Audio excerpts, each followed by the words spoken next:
All right, hi Sierra Nevadans, it's Dr. Brian Evans. I've got a couple of things I just wanted to chat about today. And certainly if you've got topics you'd like me to cover in future videos, just put them in the comments and we'll try to get to them. So we're sitting in about the mid-teen range as far as COVID admissions in Sierra Nevada. We've had 14, 15, 16, kind of in that range. So we're sort of holding steady right there. As you can recall, we were about double that at our highest level in the peak of this Delta wave. So we're feeling better about the number of hospital admissions.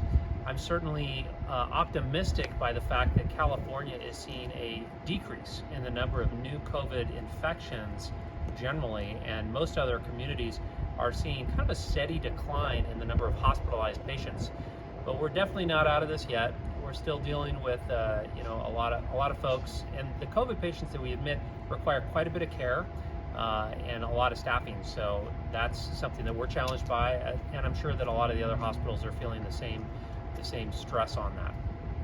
One question I've gotten quite a bit of recently is, it's very difficult to sort out what the scientific evidence is for a particular question, a particular issue. And some people are getting their information from things like social media, or they're getting it from the news, or they're getting it from certain websites. And the question is always, which website? What's the best source of information on scientific matters? So certainly you can go to the FDA, you can go to the CDC, and those are reasonable websites to look at.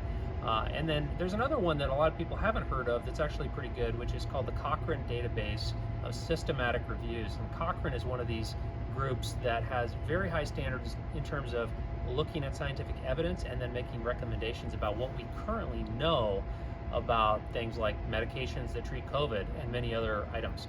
So you might want to check that out.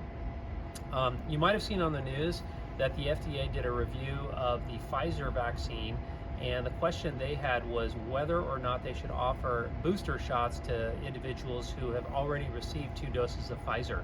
And they ended up recommending that those that are 65 years and older, in addition to those folks who are immunocompromised, be offered a booster shot. But they're not recommending a booster shot for just everybody.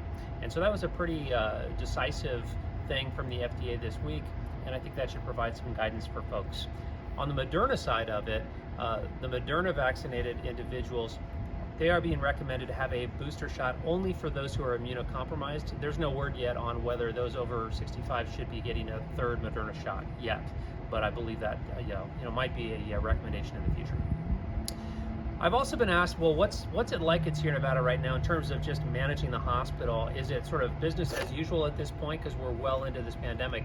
And I would say it's not really business as usual even still. We're still in sort of a crisis management mode, as are most hospitals, because of the impact not just of COVID, but also of the staffing challenges that we're all facing across this country.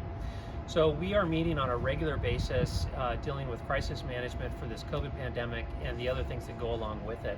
And so I think that's something that people should be well aware of.